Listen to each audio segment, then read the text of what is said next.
And we are officially live. Hello to all my BC WrestlePod nerds out there. And welcome to the official first Elite Insight post show of 2026. That, of course, is your AEW pay-per-view review squad here at the BC WrestlePod. My name is Mikey. I am El Jefe of BC WrestlePod. I run the ones and twos, and I do a whole lot of things behind the scene, as well as a on-camera personality. And I am joined tonight by my co-host, the one and only Benny, who is here. Oh my goodness, we have a lot to talk about. So AEW Revolution is what we are here to discuss. And boy howdy, there's a lot setting us up for the next couple of pay-per-views. Lord Almighty. So Benny, I'm happy to have you here because this is a long show, but we're gonna break it down as best as we can. Indeed. First and foremost, greetings and salutations. Let's rock and roll. But man, it was a long show, but it didn't feel like it at all. It was insane. And and shout out to Nick, who is our friend Nick over at the Nick Happy Hour Wrestling Podcast in the chat. Mikey, give us the live take. I will give you the live take as we go through this, but I'll give my brief, description before we begin a little bit here. But if you are brand new here to BC WrestlePod, of course, I'm going to make this intro spiel a little quick because we got a lot because we're covering 0 hour and we're talking about the main card. So we got 13 matches we got to get through. But Twitch, Kick, and YouTube is where you can see us go live pretty much almost every day of the week at this point. With YouTube also housing our edited reviews that go up the following day at 4 p.m. Pacific, 7 p.m. Eastern. And I fixed the glitch with our editing program. So thank gosh that we figured it out because it was a struggle bus for a couple of edits last week and we barely got them out on time. But thank goodness we figured it out. But we also, if you're looking for something more self-contained, BC WrestlePod on the social medias is where you can find the previews of all the TV shows, the report cards for all the shows, pay-per-views, as well as clips and predictions and all sorts of fun stuff. So BC WrestlePod, your favorite social media site, follow us there. We got merch, BC WrestlePod, shop.fourthwall.com. Links have been posted earlier as the intro video was playing, so you can go into the chat and click those links. They are a lot of fun. And last but certainly not least, we have a coffee bot because we pay for a lot of streaming services, and we probably will be continuing to be paying for more. I'm going to investigate my AEW to see if we can save some costs out here. But until then, if you feel obligated or if you want to help support us and our wrestling habits, please do so, but no pressure because we know the economy is tough out here for everyone. And guys, we're all tired of being poor. We understand. But wrestling is what's going to get us through. And that is exactly what we're going to do. All righty. So I'm done with the intro. Let's get into it. We got AEW Revolution first and foremost. I really dig the aesthetic and the color scheme that AEW and their graphics department decided to go with this year for Revolution. I love the cyberpunk neon dream that I don't know what to call it, but like neon cyberpunk is really, really good. Love the color scheme and fantastic stuff. So good job, graphics department. All righty, Benny. We got 3 matches on 0 hour, so let's just talk about this. But I'm going to give my, live takes. Um, the venue was a lot larger on the inside than I thought it was going to be. That was crazy of how big this arena was. So the Crypto Arena, for those of you who don't know, in Los Angeles is where the Lakers and the LA Kings, the hockey team, play. So this is converted into a basketball and a hockey stadium. So that's a lot of fun. It was insane. No, yeah, the graphics also kind of gave that Scarface-ness, Nick, so that was fun. The crowd was eclectic. The crowd was energized. I'll just say that Los Angeles and the West Coast, y'all know what you did.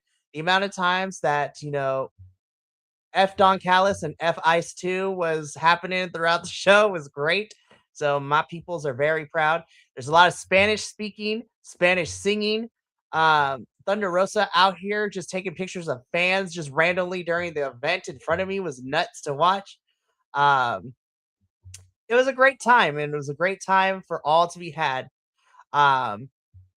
So yeah, I'm gonna give you a bit, but I will say I did not realize the seats that I got were very close to the ring. We were on the floor, but when I picked them on the map for the tickets, I was like, oh, okay, we're in the back.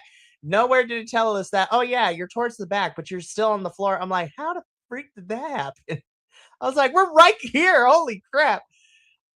This is the second closest I've ever been to the ring. The closest I've ever been to the ring was literally second row from the railing when I went to the New Japan show last year for Resurgence.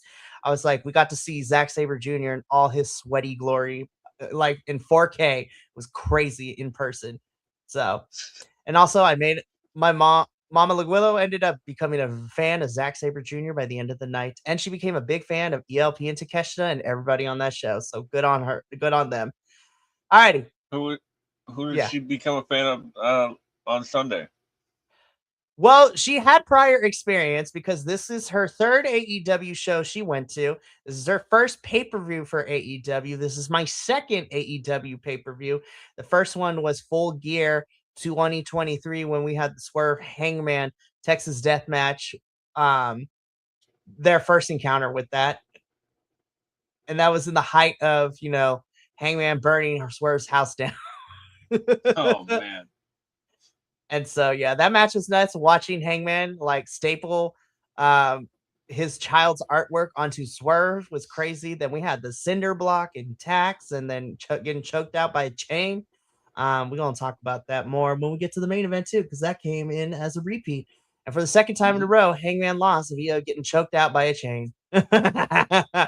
So, but again, Mama was this is her third AEW show. To kind of run down the people she really enjoys, of course, her girl is Thunder Rosa, which I was like, down, love her, fantastic. Um, but she's also a big fan of the Outrunners because they were at the Collision 100 taping that we went to when they did the Dynamite 300 and Collision 100 double tapings leading into Y'all in Texas. So that was a lot of fun. She's a big fan of Kyle O'Reilly. She's a big fan of Will Ospreay because we got to see him and Kyle go at it for the international championship when Ospreay was still the champion at that time when they came to Palm Springs. Um, she loves how much of the shit MJF is because it's hilarious to watch. She's in love with the Young Bucks. She loves Mr. Matthew and Nicholas Jackson. And of She course, must have been happy last on Sunday. That's for sure. Well, we'll talk about that. And then of course Mystico, I mean, hello, this is fantastic, but it was a lot of fun. Again, this was her first pay-per-view. She was tired, but she had a lot of fun. And so it was nice. And I'm like, can we keep Revolution in Los Angeles, Tony? Because like 2 years in a row, and y'all do the thing. But I don't work for Tony Khan, but I would love Revolution to stay in Los Angeles because LA does it right. Alrighty. Enough with the live takes. Let's get into 0 Hour because we do have a lot to talk about. So let's get into this. This is the match that I didn't really care for. This is the only match that I didn't really care for, and it went exactly how I did. Now, Wayne Brady, though, Wayne Brady and Shane Taylor was probably the highlight of this match for me. Also, Shane Taylor pushing down the Rizzler was also a moment for me. I was like, yeah, Shane Taylor, you get one of these. You get one of those. Pushing down children. We love to see it. We don't condone that here, but allegedly. It is Um, professional wrestling. Like we condone pushing children sometimes, not all the time, but sometimes. no, I mean here on BC WrestlePod. No, not there. They have lawyers. I digress. Yeah, I was still getting my taco bowl ready during this match, so I didn't see it. You didn't miss much. It didn't go for that long. I will say that the LA crowd was not feeling boom and doom. They were feeling the infantry, and they booed when they lost. The infantry is a team that is consistently over, right? Like they're over, like they're heels, yeah, but like they're but that pop that they got in the ECW arena when they won the trios titles, oh Mm-hmm. my god, I just wish they would feature better, but what are you gonna do? I know. Tony, look, we're not saying we can book Ring of Honor, but like we would love to at least be given creative control for at least a month or two. Give us a pay-per-view cycle. Like we will help you write and book all the way leading into Super Card of Honor when you want that. So just saying. So Yeah, um and if uh, QT Marshall asked us if you wanted to wrestle that night, I'd say no because I thought you weren't supposed you didn't want to be a wrestler when you came back. I was like, sir, what are we doing? I will say though, QT, you are in shape, my guy. And I was just like, yes, we love goals. But yeah, no surprise. Big Boom AJ never loses when he's wrestling on these pay-per-views. So I was just like, that's a free point right there. So Boom and Dune win after some help from Wayne Brady, which is a crazy sentence to say. Um, but yeah, it was what it was. Los Angeles was behind the infantry, and they were not happy that Boom and Doom won. But hey, what you gonna do? At least I got a point. We got points on predictions, so we're all good with that, I guess. Now this match, though, yes, Willow Nightingale and Lena Cross, when you were chopping the shit out of each other. Ooh, yes, ma'am. Yeah, speaking because you were there, how was that slap from Willow?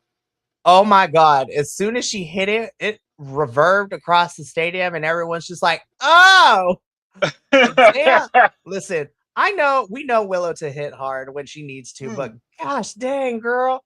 Like, I was like, ooh, Lena, I hope you, ooh, that chest was red right afterwards. But let me set this up proper. So this is the TBS championship. So champion Willow Nightingale defending her title against Lena Cross.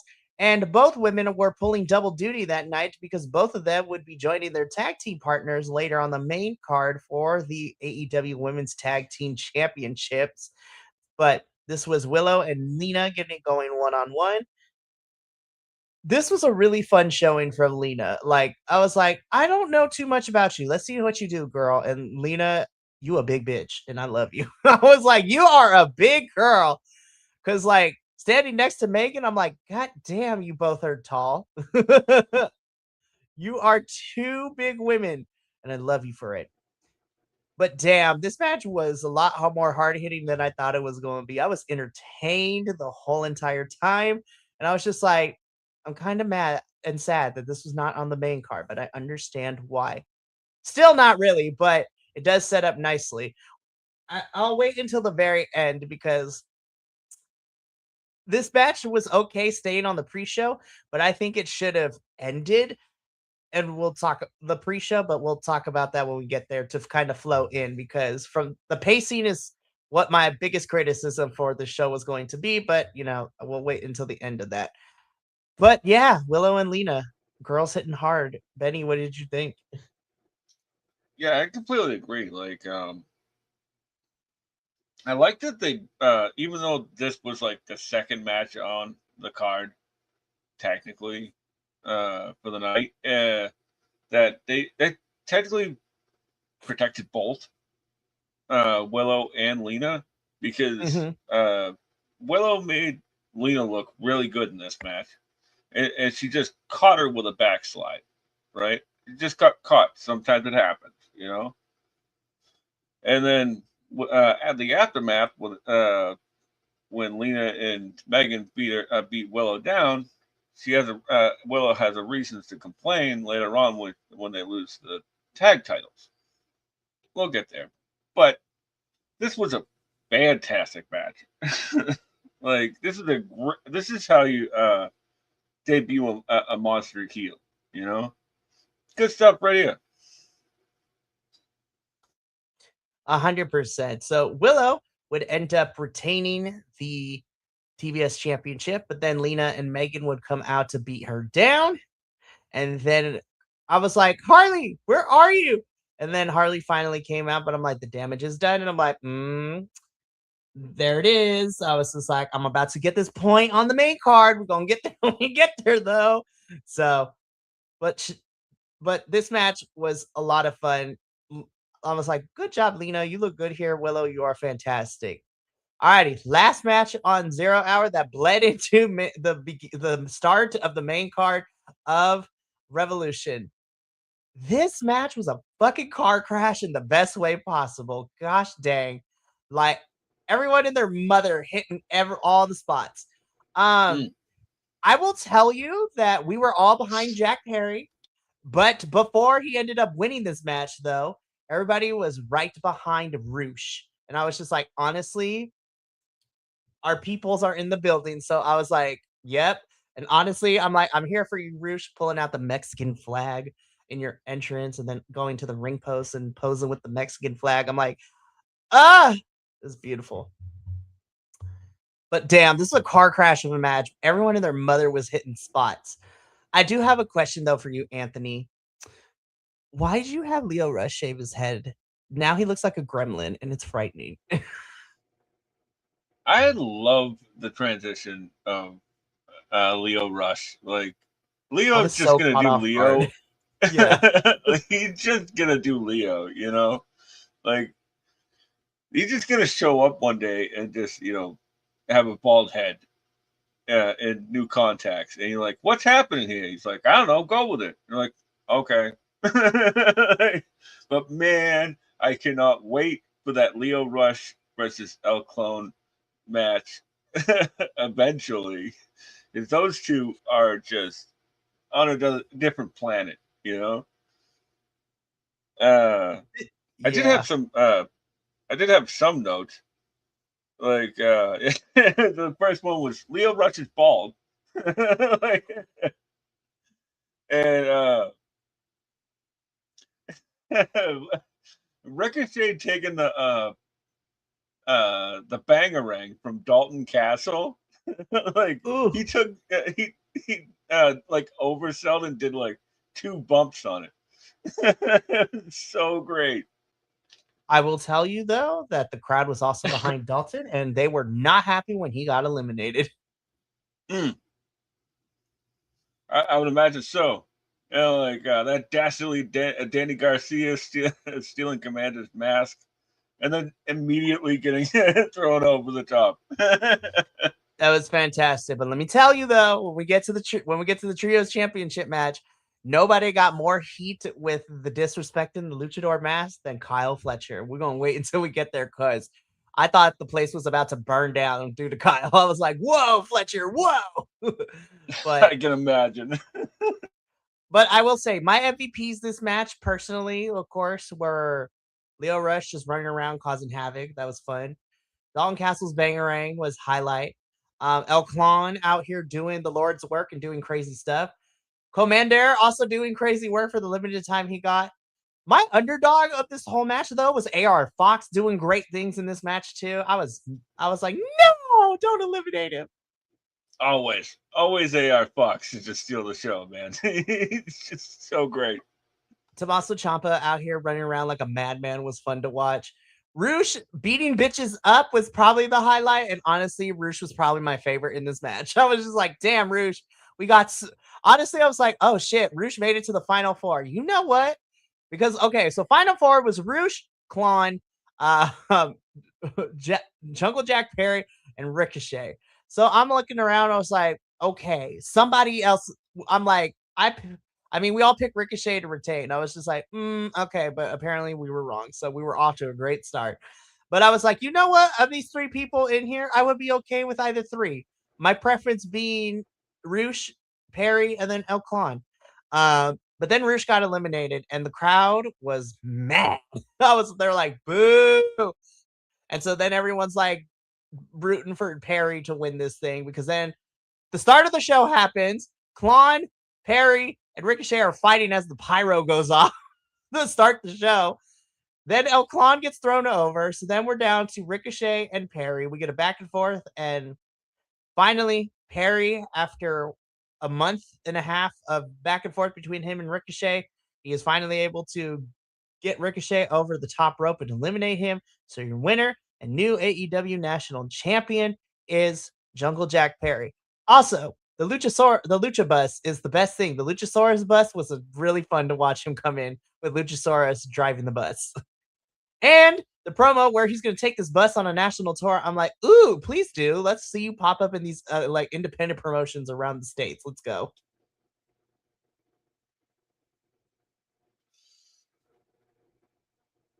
Congrats.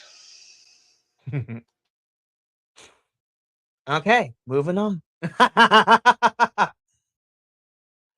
So if you've been watching the AEW post shows for the last month or two, you know how some of us have our certain feelings about the presentation of Perry here. But hey, you know what? If this means that he actually gets to do more with it than Ricochet did, because I love Ricochet, but it's called the national championship. You barely went out and defended that thing across. You did it like twice or three times. So hopefully Perry will start popping up at like all these random ass shows. But you know what?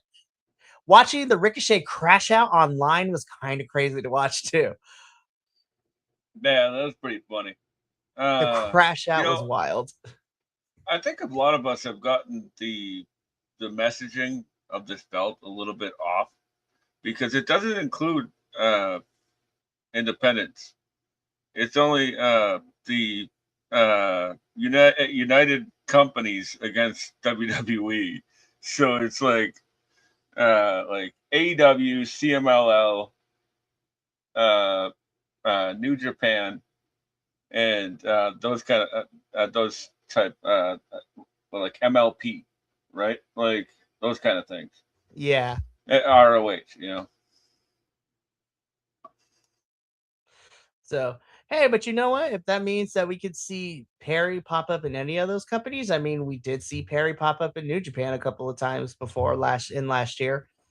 Yeah, And yeah, so I'm here for this and I love it. This was a really fun match, which definitely was fun for like the 10 minutes that we got of this match on the main card too. It was a car crash. It went really quickly. Like it did not, the whole match did not let up. There was no room to breathe, and everyone was just like, ooh, the energy was already crazy. So then, first of all, I also got to shout out this because now we're on the main card.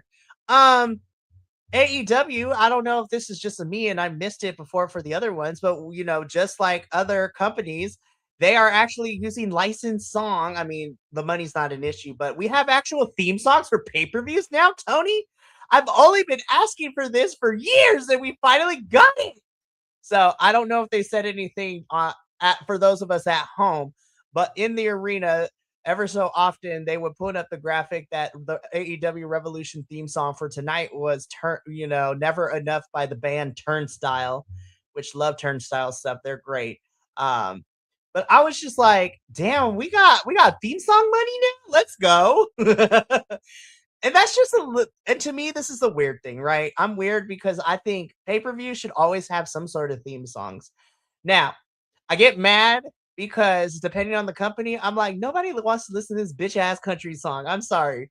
I was like, or when we go, I love rock, but I was like, you had to pick that artist of all people. And I was just like, come on now. But I do appreciate it and I loved it. So I was like, that's just a small thing. And that was for me. I'm glad that we have theme songs. And I hope this is a consistent thing in 2026, AEW. Give me theme songs for all your pay per views. I am here for it.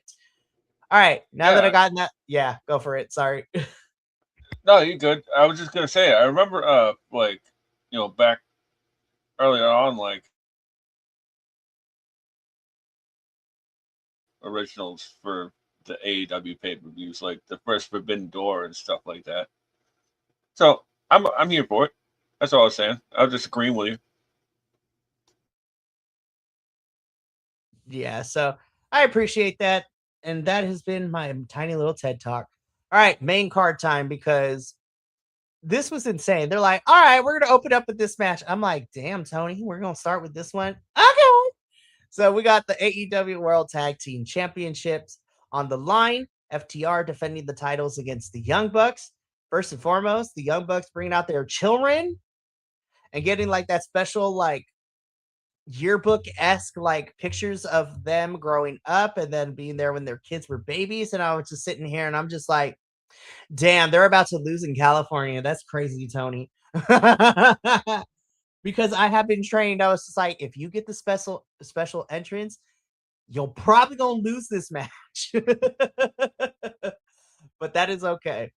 So the Young Bucks, they make their entrance. They bring out all the tiny bucks, their children. And I was just like, damn, there's a lot of them. Y'all been busy over the last couple of years. But I thought it was really, really cute. I was like, oh, this is adorable. Your dads are going to lose, but that's adorable. Yeah, definitely. I really liked the entrance. Like, even like on the FTR side, like them coming out with the Celtics warm up jerseys. That Like, was hilarious. calling back to the first match, like because FTR were in Celtics gear and the Young Bucks were in Lakers gear. So Yep. like there was like this little nugget of an Easter egg, right? For those of us who have been watching since day one.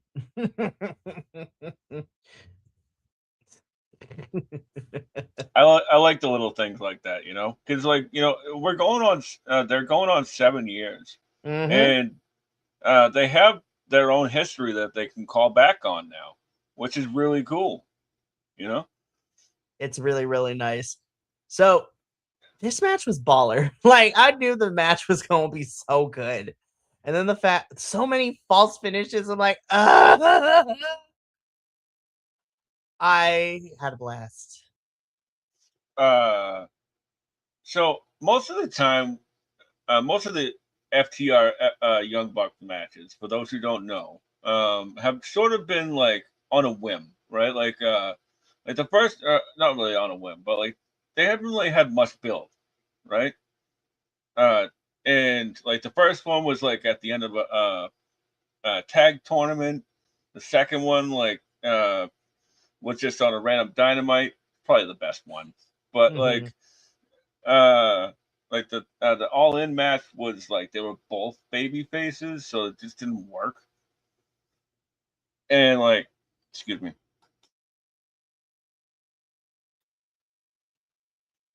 Um, but this one like actually had a story to it, like that, like Mm-hmm. like they had a couple weeks of build, and man, did they deliver on this in this match? Like uh, early on, like they went for the DIY spot, right? And like and then like both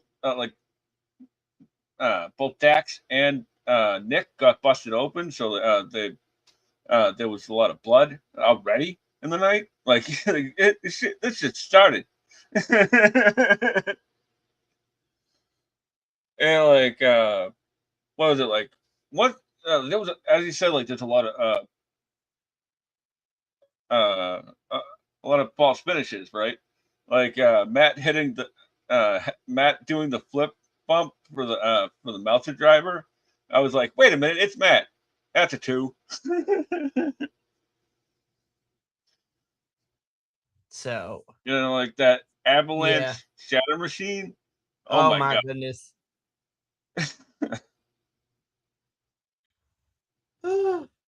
I rant over. I was just like, I love these teams, so like I was just like, I'm just gonna gush. You know?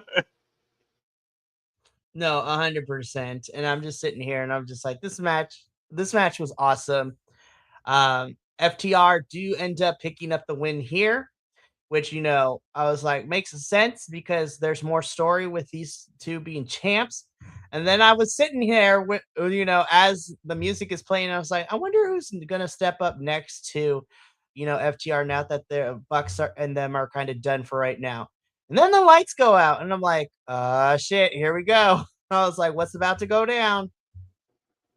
On So this then day, yeah, exactly. Well, I mean, first it's just like plain like the graphic hits. It's like Evenge and then Revenge with the rated R superstar R, and then yeah, you think you know me. I was like, oh shit, here we go. So Copeland comes out, and then of course Christian Cage's music hits. He comes in and I want to say hairspray. He's Cash, but that was hilarious. But yeah, Cope and Christian are back. it seems that they're going to be challenging the FTR next. It's probably going to be a match that's happening on Dynasty. But the Bucks and Cope and Christian kind of have a bit of a stare down. So I'm like, triple threat incoming, double or nothing. Who knows? We'll see what happens. But I was like, well, that answers my question of who FTR is going to feud with for a little bit.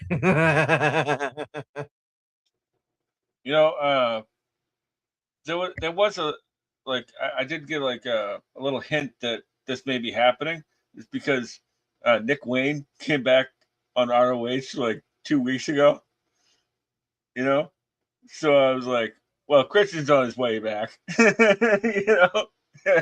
not going to be that far behind, and I'm great. I'm happy to. I'm so happy to see him. Edge. I don't know. Cope, whatever. It's great. He's all right. I'm happy they're here. Is what I'm trying to say.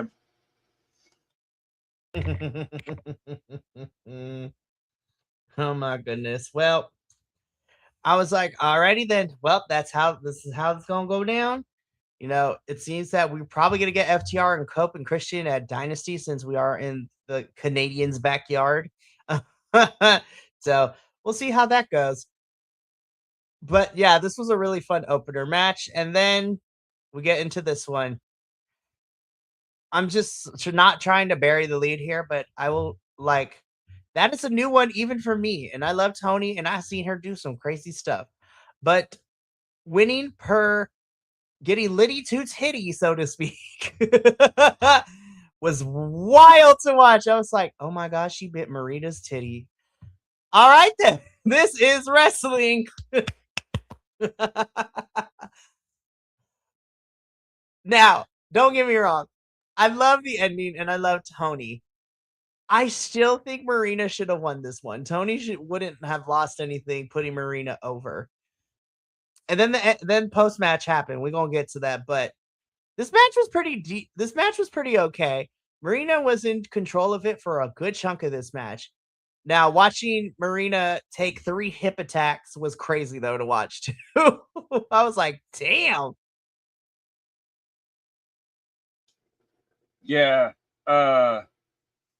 Marina had a great showing in this match.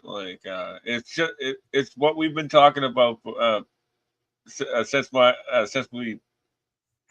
I got here, about how we want this Marina Shafir on TV, and we finally got it, and it was great. It was everything I ever wanted. And then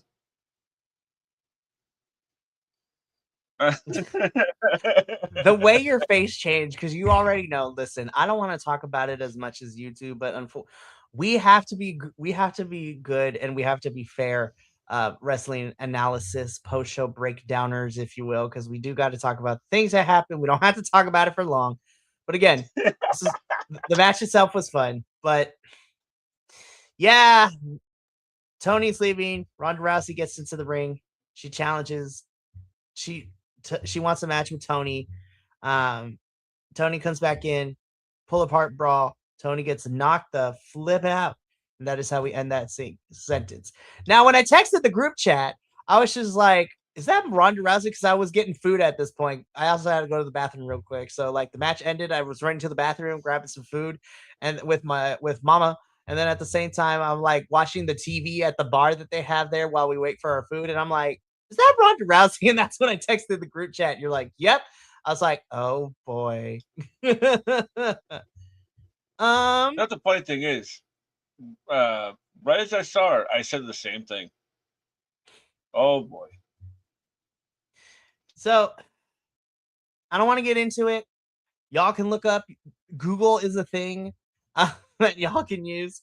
We're not, as people of a certain demographic and a certain just anything at this point,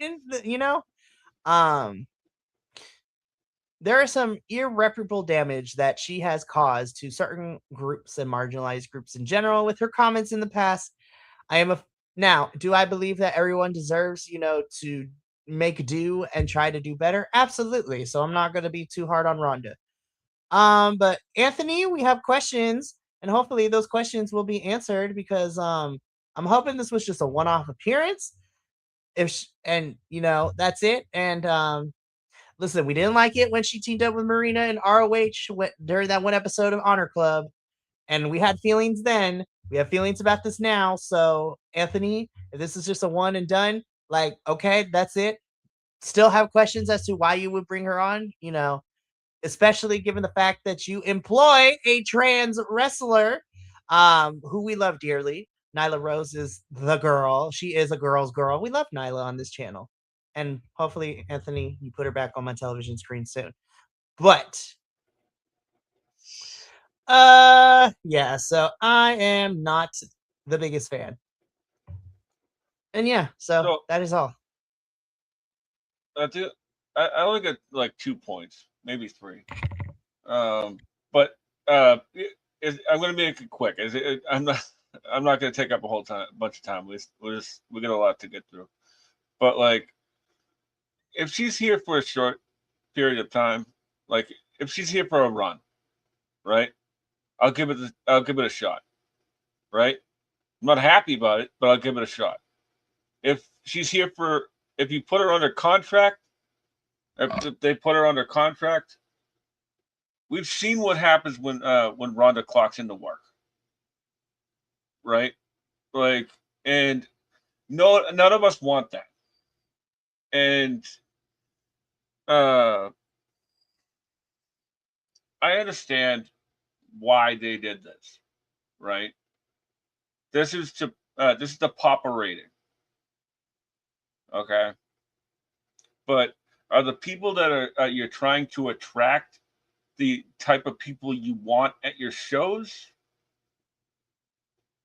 Right? Like, you do you, man, but don't forget who your core demographic is, and protect the dolls. Indeed. So that is all the time we will spend on this. So let's move on because, ooh, damn, I was very surprised. I was like, why is this match? I was like, this match is third. Okay, sit down, strap in, kids, because this is gonna be a slobber knocker, and a slobber knocker it was. This is for the AEW Continental Championship, no time limit. Champion Jon Moxley taking on the challenger and Konosuke Takeshita. This was a slobber knocker. Oh my gosh, this match ruled. This was great.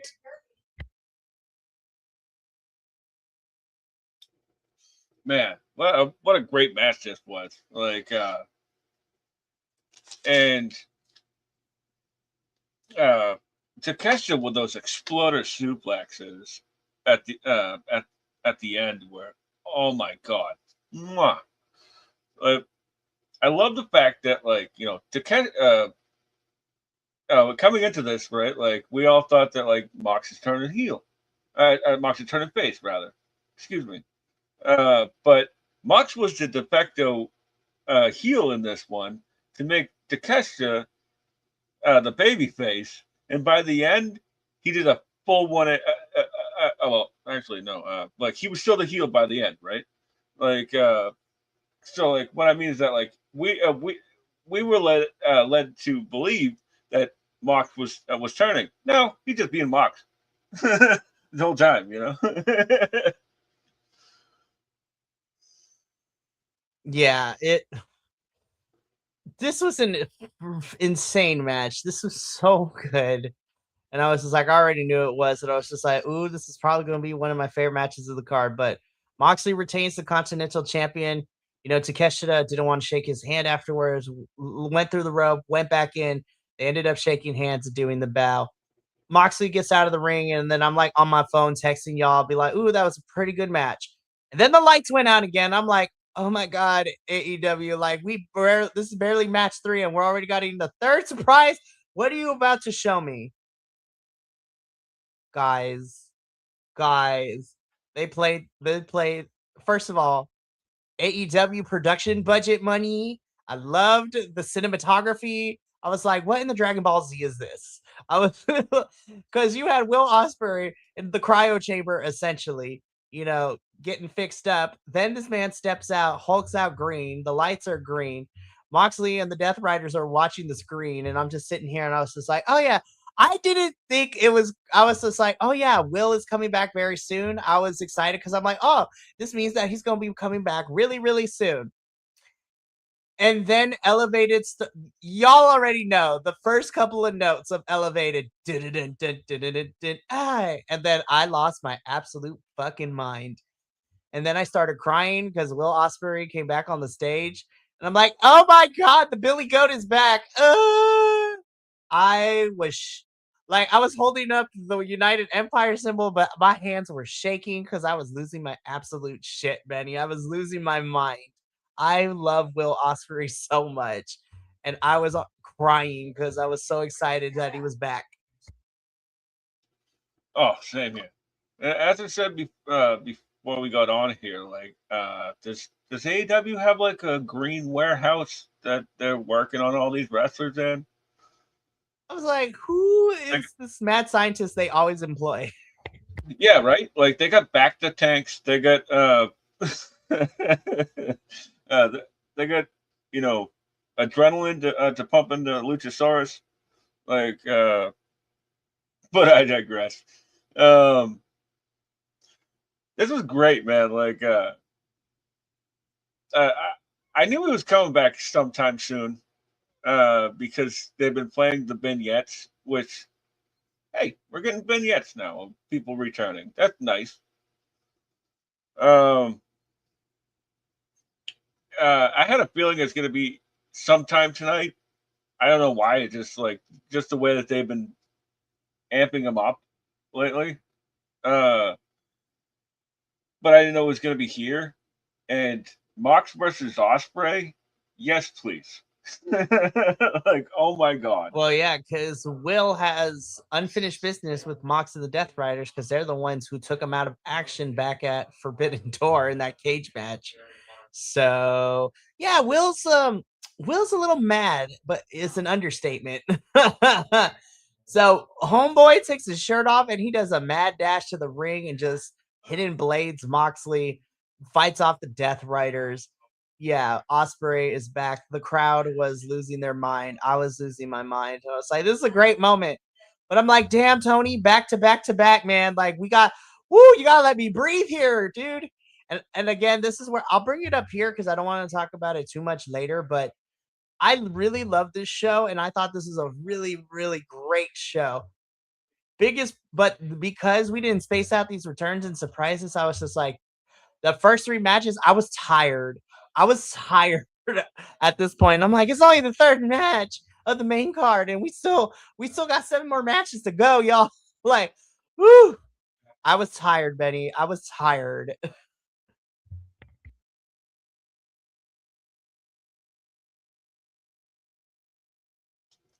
Sorry, was that me? Uh, No, I I just digress. said I was tired. That's all I was saying. But yeah, Osprey's back. Moving on. I felt so bad for these girls. I was like, Tony, we don't learn our lesson. Why do you put the women's matches right after crazy shit goes down? I'm like, God damn it, Tony. And now the women.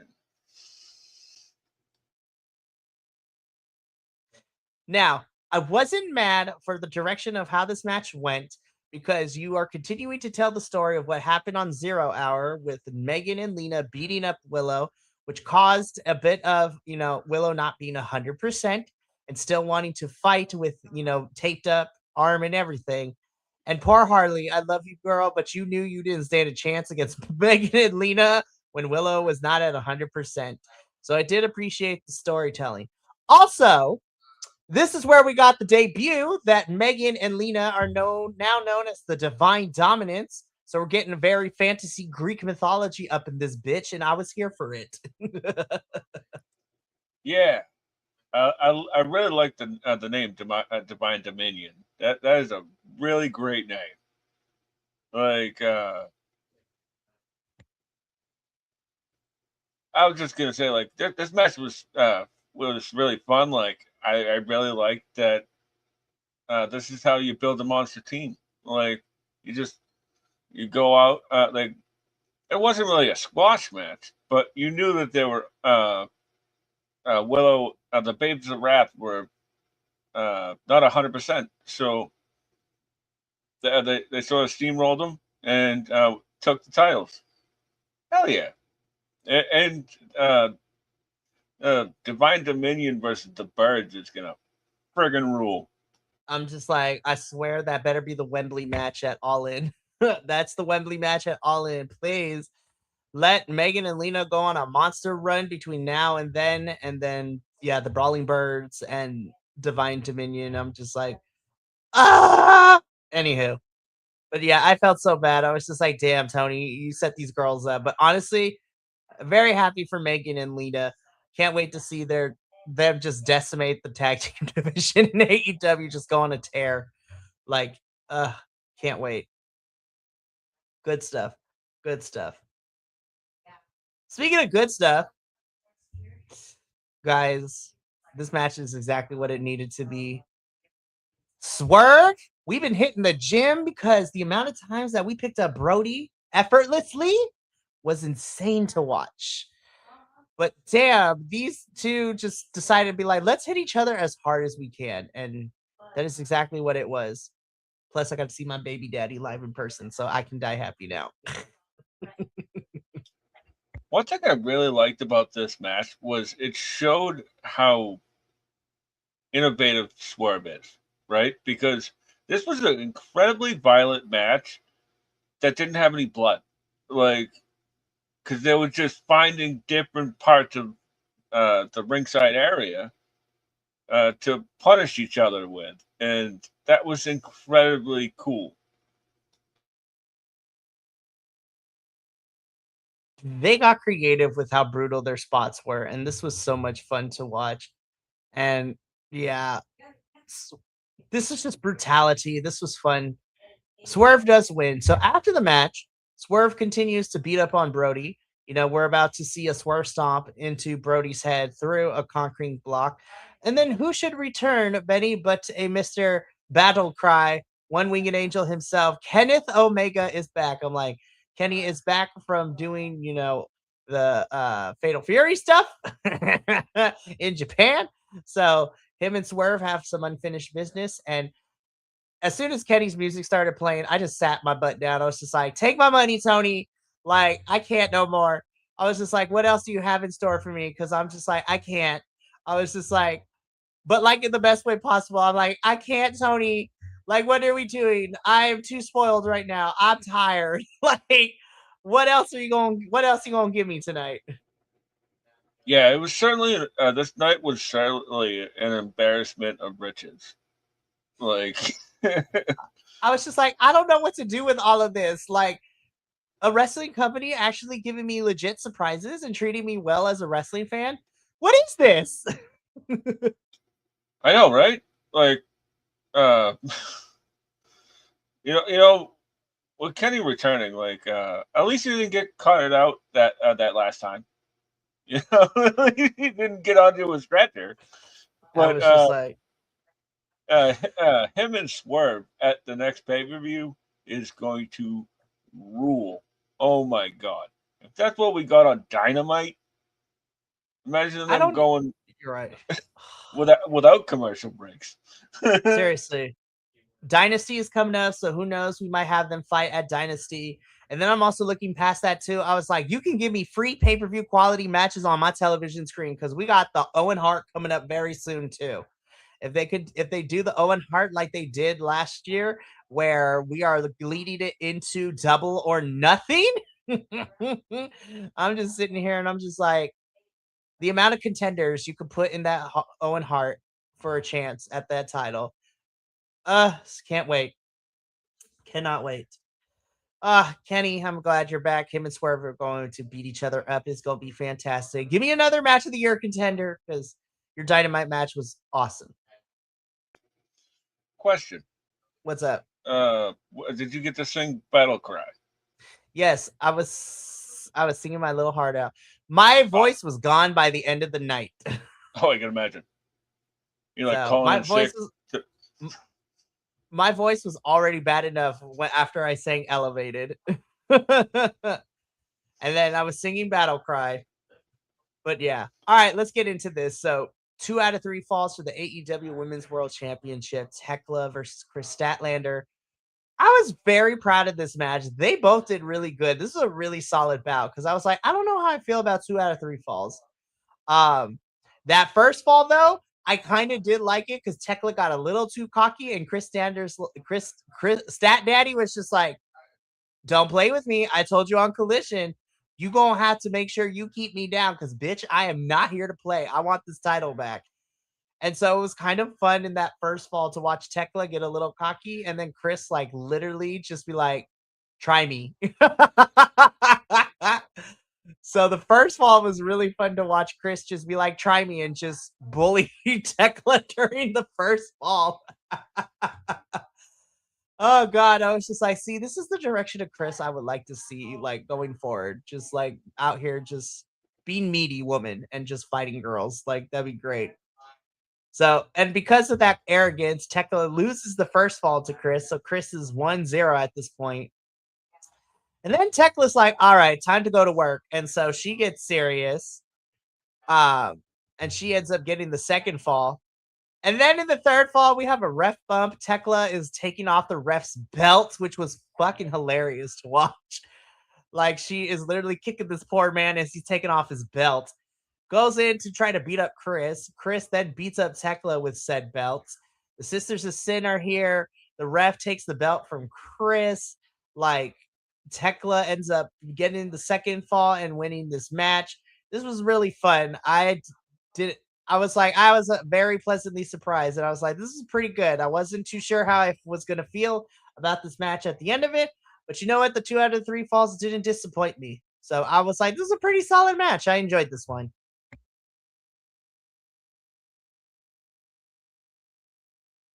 Yeah, that was a star making entrance.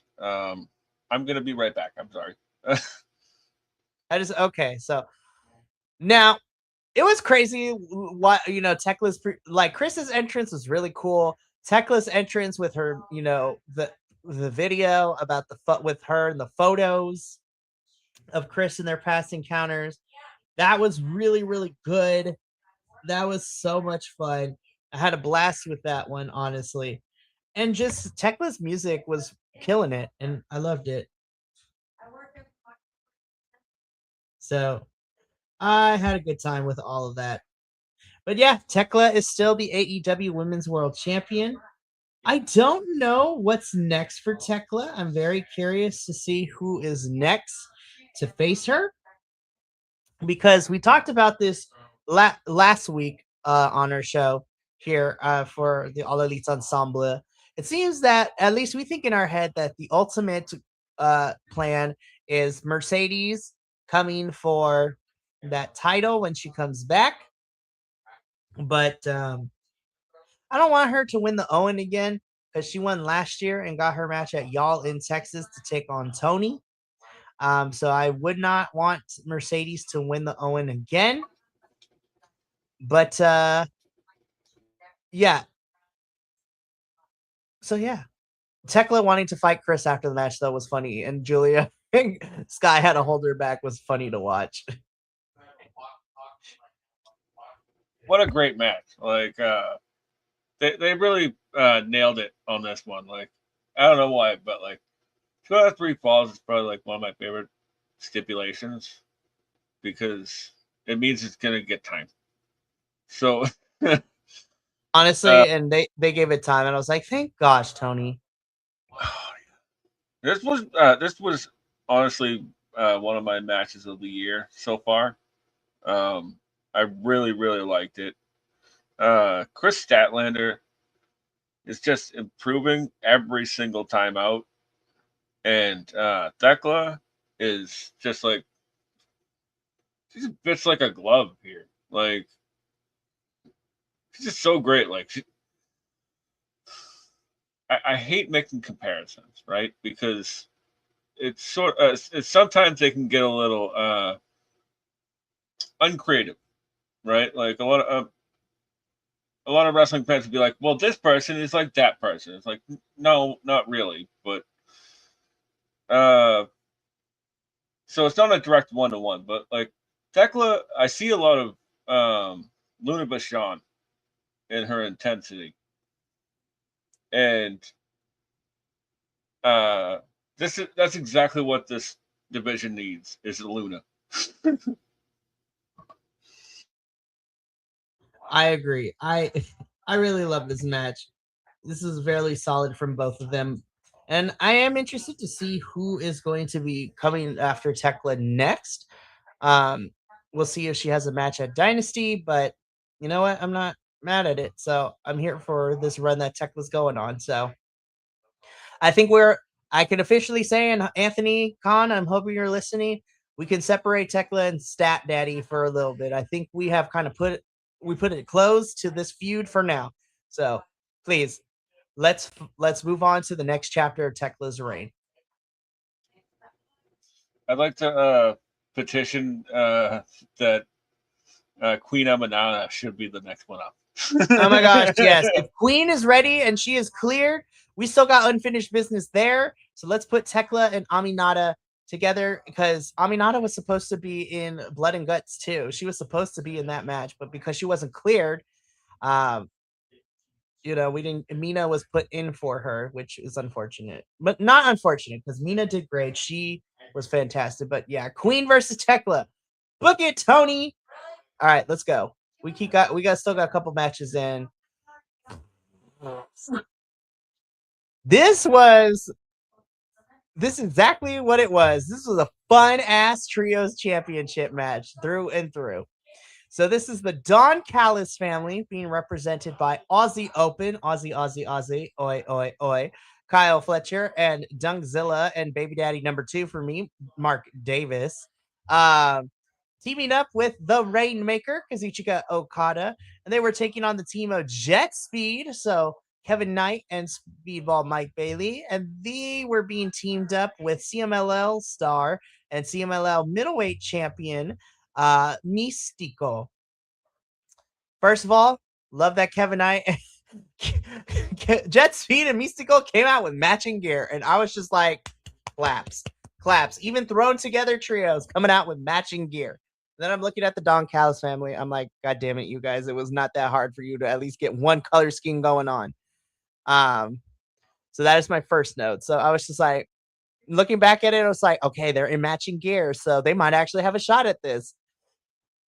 This match was balls to the wall, insane, intense, and fast paced. And again, this was another match where I did not have time to breathe. A couple of highlights for me. Kyle Fletcher getting massive heat by rubbing the mask on his junk. Got huge boos in the arena, which then also resulted in the crowd calling Kyle Fletcher a culero. Um, and then him yelling at the audience, telling us, like, I don't know what that means. So that was fantastic. Mystico doing Mystico things was really fun. It popped the crowd. Also, Los Angeles is the place to do the theme song, Tony, because at Y'all In, that Texas crowd did not get the memo. And so that Y'all In crowd was not it. But let me tell you, California, we're going to do right by our luchadors. That is exactly what we did. That whole arena was freaking singing Mystico songs. So that was another thing. MVP of this match for me, though, Dunkzilla.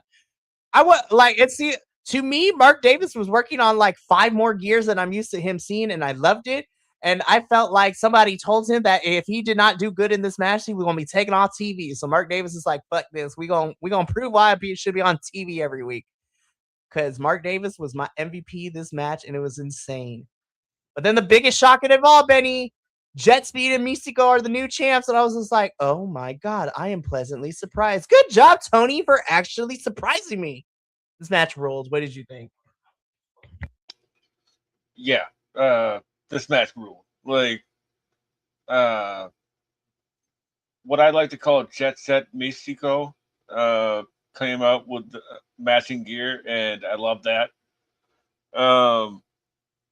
Kevin Knight and Okada doing the drop kick spot, like, I think there was one point, like, because I think it was like the last match, or maybe the match before that, Bryan Danielson came out on commentary, right? And it was like like, Danielson, where'd you come from? Then they switched out announcers like during one of those blackouts, you know.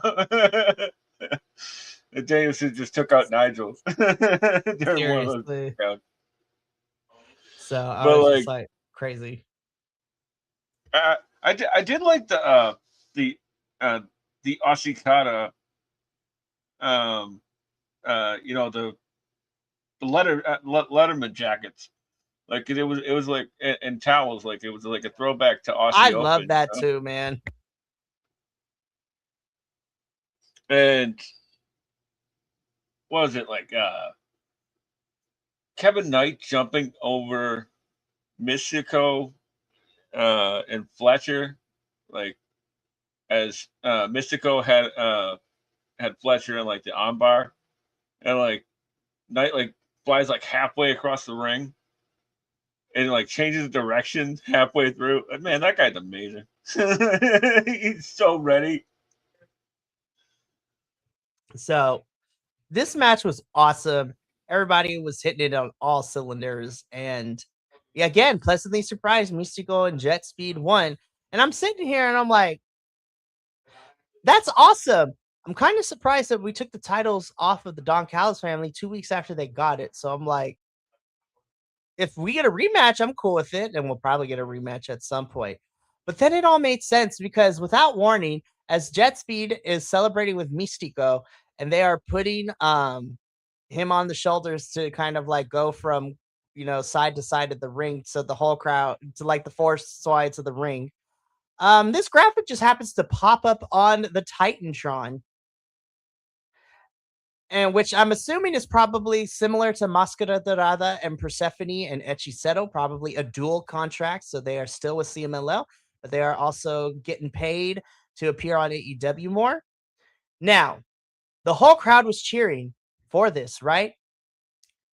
But I'm going to show you this picture, especially that bottom one.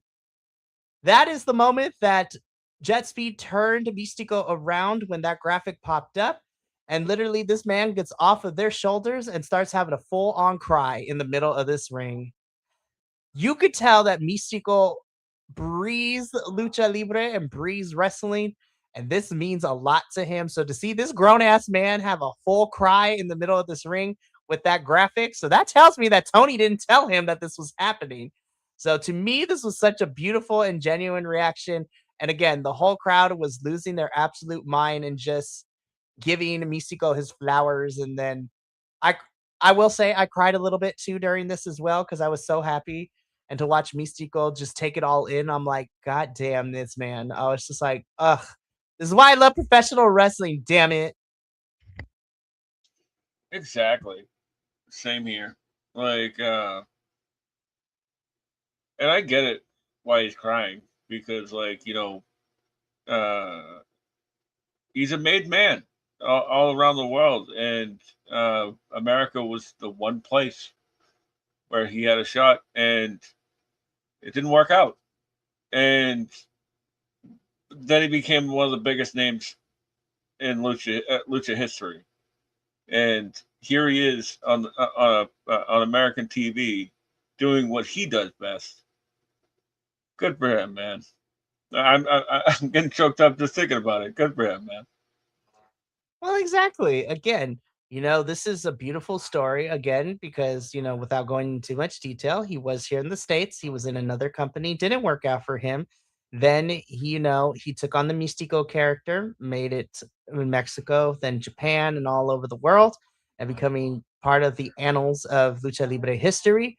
And then to come back here and now get a second shot here in AEW, I was just like, God damn, we love a good redemption story, and I was crying my eyes out. So Tony Khan, I was tired, but I was crying my eyes out. I'm like, take my fucking money, Tony. You just took all my energy and my emotions this night.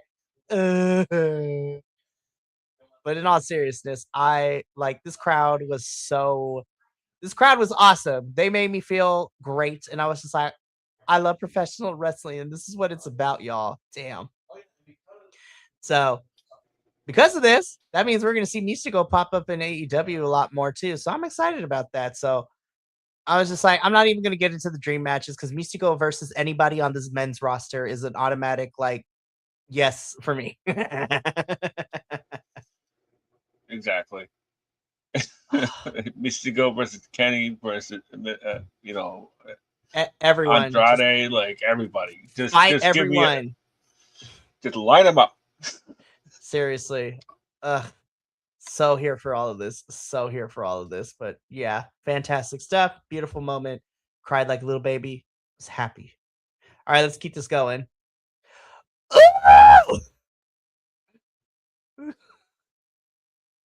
First of all, never in my wildest dreams did I think I would pop so hard with a wrestling crowd like yelling, "Please take your pants off."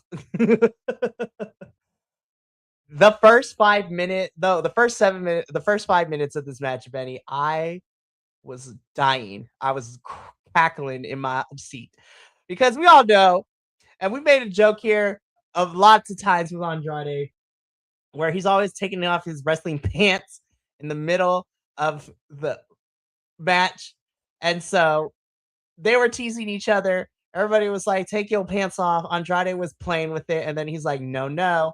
And then all of a sudden, Bandito just rips his fucking pants off. We were struggling to get it off towards the tail end of that. So Andrade's like, okay, I'm going to give you some time. Let me just punch you to the ground. But I'm like, damn, Bandito, we just be taking our pants off. He's wearing the wrestling shorts. I'm like, don't see that every day. And then Andrade just gives us a strip tease because then he takes his pants off. And I'm just like, I'm just sitting here and I'm just like, in my head, I was just like, well, goddamn. And then somebody like a couple rows ahead of us was, being like, oh my God, you are highly blessed and favored. And I was just like, damn. Because I was like, as soon as he took it off to, to put on the wrestling trunks, Andrade, I was just like, you are the telenovela villain. You out here, you wrestle and take pictures, and you are blessed and highly favored in that area. I'm like, God damn. Anyways, so with my intrusive thoughts now out of the way, once that happened, it was crazy. And I'm just like, Bandito. That 21 plex when Andrade was just straight up on the ground. Oh my God. I was like, holy hell. I was like, I don't know, man. Bandito and Andrade are about to be fighting for again my Wrestlers 2026 if anything changes. But I was like, this match is already my match of the year contender. It's on the list to holy hell, this match ruled. What'd you think, Benny?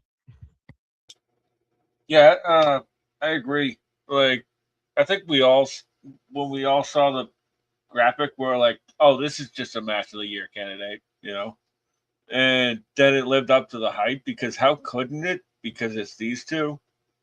Like, I love the Super Dragon gear by Bandito, shouting out PWG legend Super Dragon. That for us wrestling nerds, that popped me so hard. Yeah, that one was for us. It's a very much an indie wrestler, like indie legend. But like, I just said, like the short tights. Yeah, you don't see those enough. It's a pretty cool look. But like, getting into the match, like one thing I thought was really funny was Aubrey. Uh, she kept getting picked up by the cameras, like yelling at Bandito, like come on, get inside, but like she's saying it in Spanish. Right. I love Aubrey so much, but because of how fast these two were moving, I was like, ooh, girl, you better get out the way because she almost got caught up a couple of times. I'm like, ref down, ref down. So Yeah. actually, shout out to this comment because it also is kind of true. It's just like your match of the year until Billy Goat wrestles. I'm like, you're right. When Will Ospreay's back in this ring, and when he starts having these feuds out here, I'm just like, I'm not gonna lie. My AEW match of the year contenders are probably gonna end up being Andrade, Bandito, and Will Ospreay matches. Not even gonna lie, but that goes to show you how crazy this AEW men's roster is. Because I'm like, there are so many potential match of the years and dream matches that you could possibly have. Like, so good. So good. But yeah, Bandito and Andrade, man. Damn, they threw down and uh One of my favorite Yeah, matches of the card.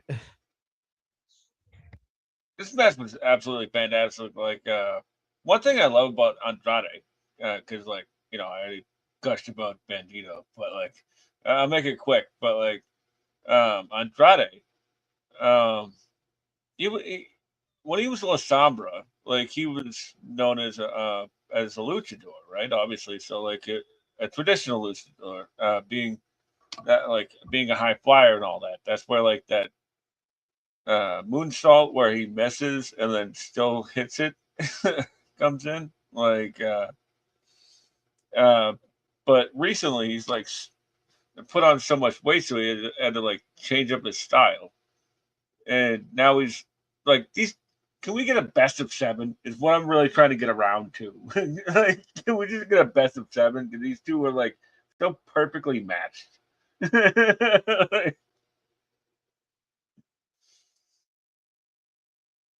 This match rolled between Andrade and Bandito, and I loved every single moment of it. This is definitely going to be on my match.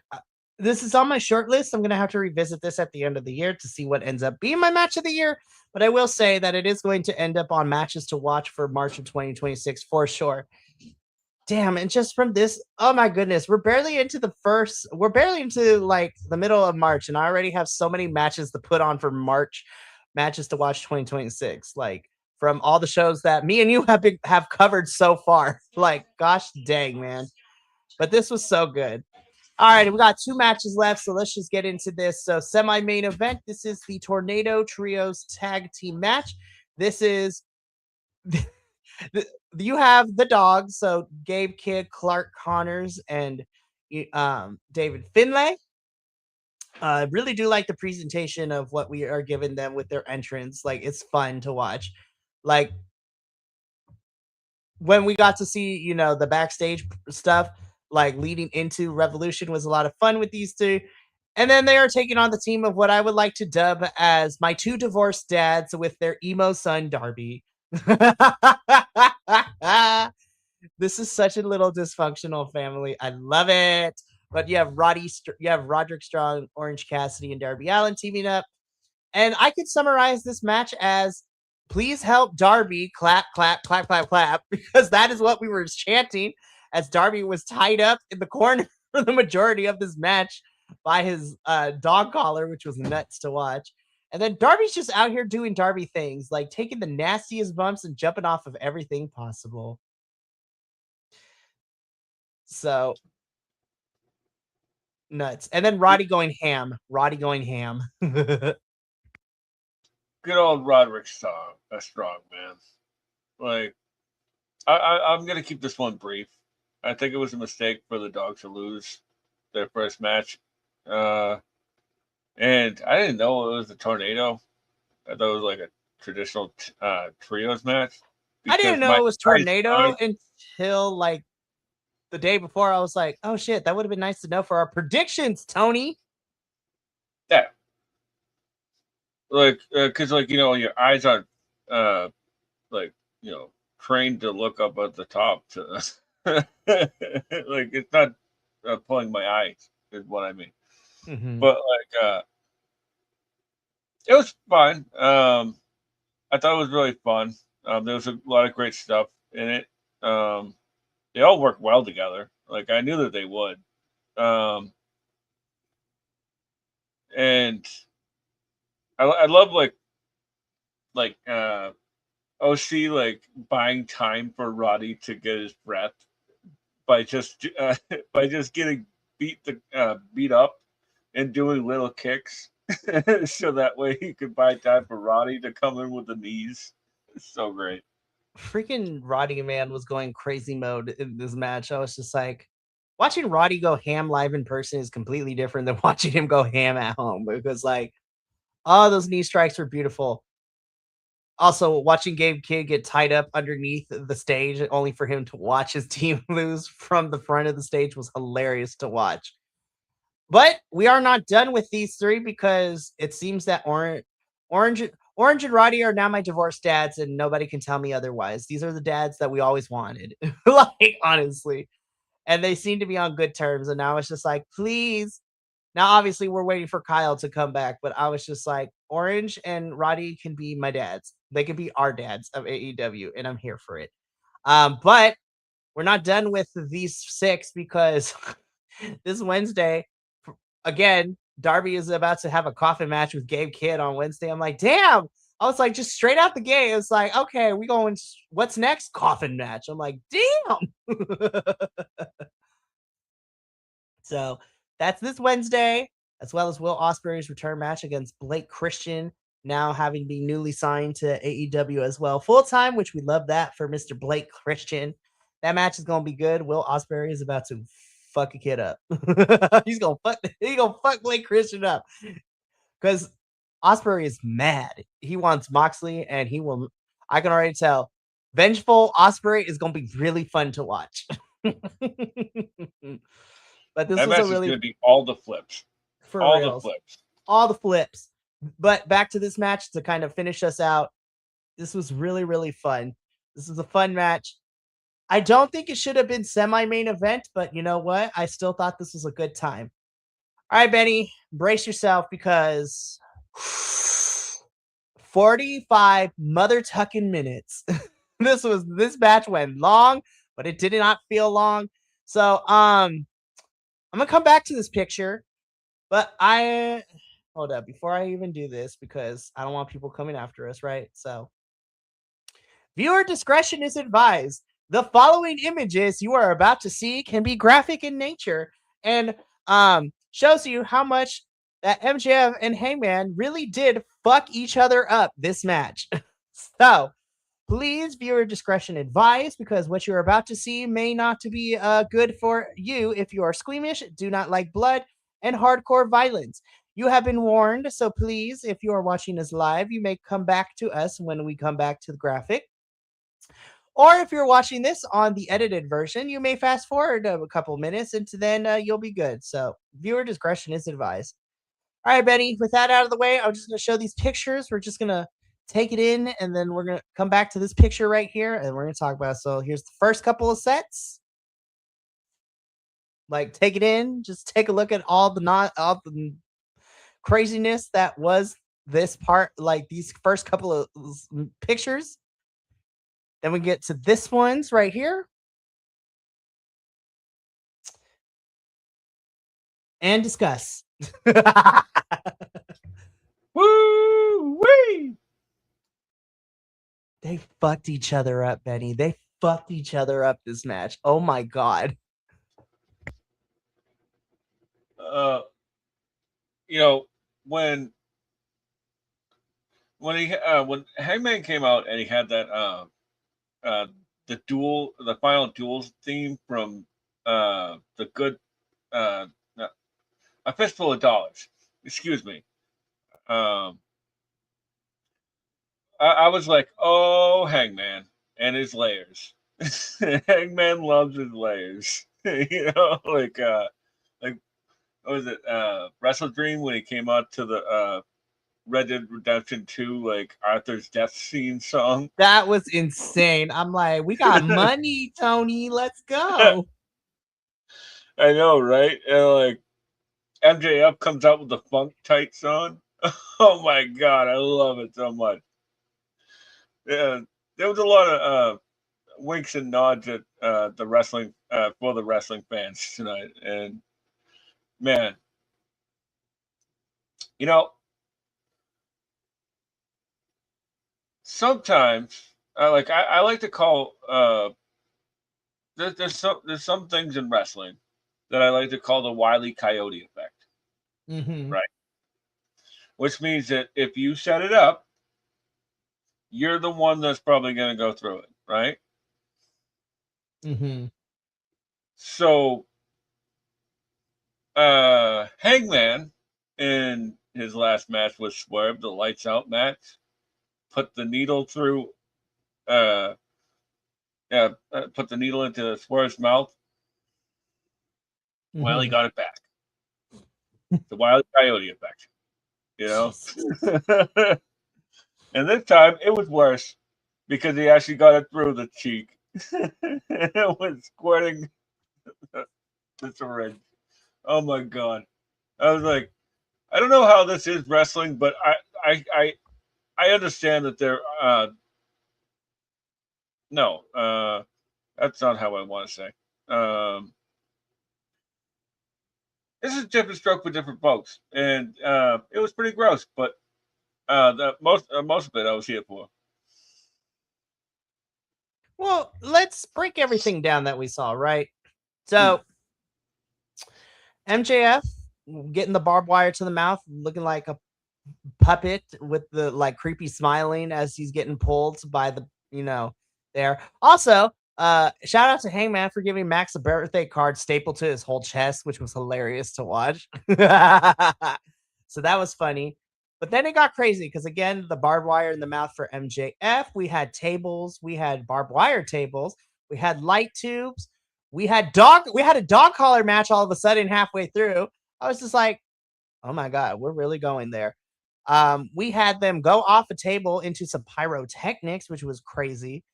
Um, Glass, which was crazy to watch, and then MJF sweeping away said glass was also hilarious. Um, and then the crowd decided to take it upon themselves to be the best crowd because then they was chanting at Max while he was doing this sweep forever. Los Angeles, you never disappoint me anytime wrestling is in the area, and y'all did the damn thing.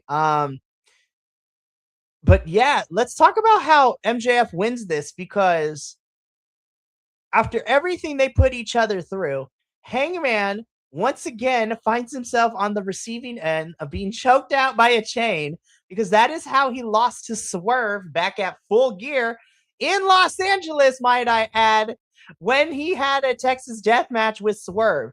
So once again, the chain and death matches in Los Angeles do not bode well for the Hangman because he once again loses this one after he gets choked out. He falls to the floor. Shout out to the blood.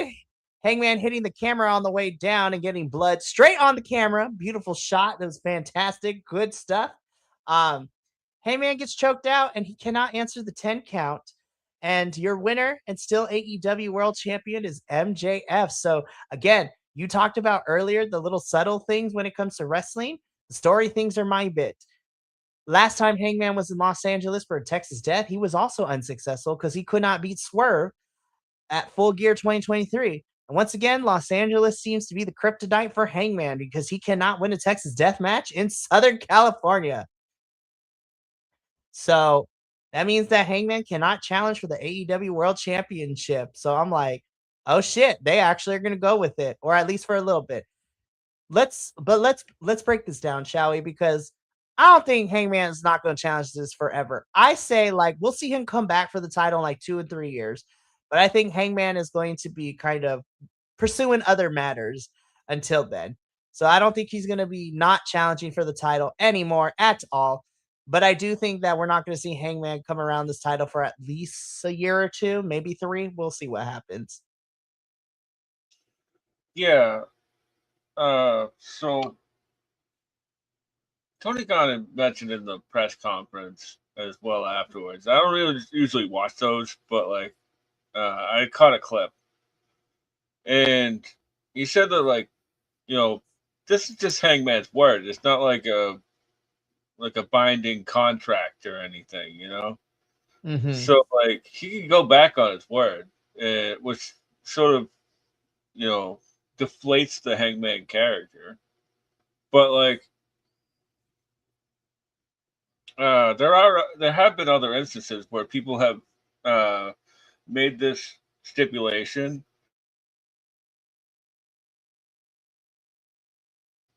loses the title eventually down Mm-hmm. the line, and then that person comes back for the title. So like, say, uh, let's say Double or Nothing, Swerve comes for the title, Mm-hmm. beats MJF for the title. Now you have Hangman and Swerve for the title, Mm-hmm. right? So yeah, there's just a possibility. You know, like I'm just saying that like I don't even think it's going to be that long before we see Hangman back in the title picture. You know? 100%. I agree with you there. But damn, what a Texas death match between these two. This was insane. And I am happy to see that Max finally got one over on Hangman, and he was able to beat Hangman with Hangman's like bread and butter, so to speak, because Hangman is pretty good with Texas death matches, but like I said, in Southern California and Los Angeles, that Hangman has not had the best of runs in Texas death matches in Southern California. So that Benny, that has been AEW Revolution. Damn, what a show! What a show! This is fantastic. So yeah, um, any final thoughts, my friend? Yeah, all I was just gonna say was this was a fantastic night. Like, I really liked the pace of the show. What was your match of the night? Oh man,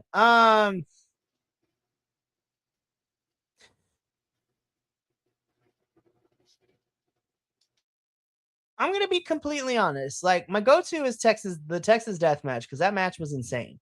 Um, but if I'm looking at the whole entire night, I'm gonna be honest, and I don't care if I'm biased for it. I have to go with Andrade and Bandito because yeah, I think Andrade and Bandito was probably my match of the night because again, this was just a match for these two to have, and there was nothing on the line, and they just fought like they were fighting for the championship. I was just like, damn, you guys, this is just a regular match. Imagine what it's going to be like if there's a title on the line next time. Damn. Um, but yeah, I think I have to go with Andrade and Bandito. I think that's probably my favorite match of the night, which is really hard because then I have like I'm looking at Moxley and Takeshita, Texas Death, the Trios Championship match. There was not a bad match on this show, honestly. I was not disappointed with anything that I saw. Well, maybe Yeah, except for Boom and Doom and Infantry, but like I'm glad they got that out of the way at the beginning, and then we got to see actual good wrestling for the rest of the night. yeah, exactly. From what me personally, I'd have to go with Young Bucks FTR. That was Um, also a good one. Even though it opened the show, technically it opened the show. It was like Hmm. the first show on the main card that didn't bleed over. But like uh, this this tag team rivalry has really meant something to me personally. Hmm. To see them actually have a feud and have them deliver in the way that they did, kudos. And kudos to Hmm. everybody on this card. Like there was, as you said, there was no bad match. There wasn't even a low. like and like the dogs versus OC and the conglomerate army, I guess. Hmm. Like uh, that match was perfectly slated right where it was, so that way you give people a little bit of a downer before like a 40-minute epic, you know. and 45 minutes, man. That Texas Death was crazy long, but it didn't feel like it. no, and kudos to everybody.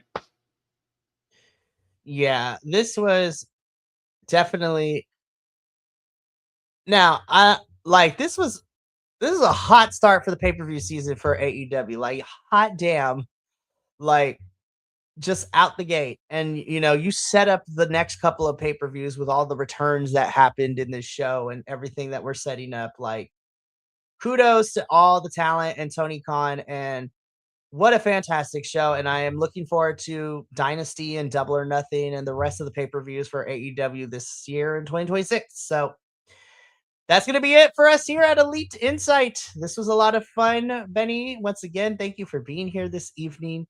Um, this was really fun, and we are back to Dynamite and Collision breakdown starting next Tuesday, where Osprey's returning to the ring. We're getting a coffin match tomorrow between Darby and Gabe Kidd, and I'm just like, oh boy, it's gonna be crazy to see what else we get tomorrow in San Jose because now we're still in California for this one. So that's going to be it for us here at the Elite Insight. But don't touch that dial because we still got a lot of stuff happening this week. Tomorrow evening, we have our double header at 5:30 p.m. Pacific, 8:30 p.m. Eastern. The NXT crew will be here to break down this NXT episode, which is coming to us live from Texas, in which we have a triple threat for the NXT Women's Championship. match and a steel cage for the NXT Women's North American Championship. So that's going to be fun to talk about. And then later that evening at 8 p.m. Pacific, 11 p.m. Eastern is our CMLL show, where I said I was going to do some cross pollination because Mystico is now 1/3 of the AEW's Trios Championship.